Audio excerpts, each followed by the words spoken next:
Income tax return file करत असताना सगळ्यात पहिलं, जर तुम्ही एखाद्या ड्यू डेटच्या आतमध्ये जर रिटर्न फाईल करता, म्हणजे या वर्षीची ड्यू डेट आहे ती 15 सप्टेंबर, तर त्याच्या आतमध्ये जर रिटर्न फाईल करत असाल तर त्याला बोलतात नॉर्मल रिटर्न. पण एखादं रिटर्न्स म्हणजे जर एखादं इन्कम जर तुम्ही त्या ड्यू डेटच्या आतमध्ये फाईल करू नाही शकला तर त्या तुम्ही ड्यू डेटच्या नंतरही फाईल करू शकता अप टू 31 डिसेंबरपर्यंत. त्याला बिलेटेड रिटर्न्स बोलतात. पण मित्रांनो, बऱ्याच वेळेला असं होतं की नॉर्मल रिटर्न आणि बिलेटेड रिटर्न्समध्ये जर आपलं एखादं इन्कम दाखवताच आलं नाही किंवा फाईलच करता आलं नाही तर आपण रिटर्नच फाईल करू शकत नाही का? तर असं नाही. तुम्ही तुमचं गेल्या 4 वर्षापर्यंतचं इन्कम हे डिक्लेअर करू शकता ITR U मध्ये.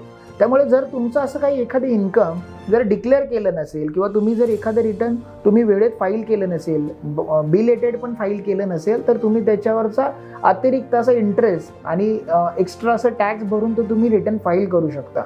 मग जर तुमच्या काही मागच्या वर्षांमध्ये असं काही इन्कम असेल आणि जे तुम्ही फाईल करायला चुकला असाल तर लवकरात लवकर फाईल करून घ्या.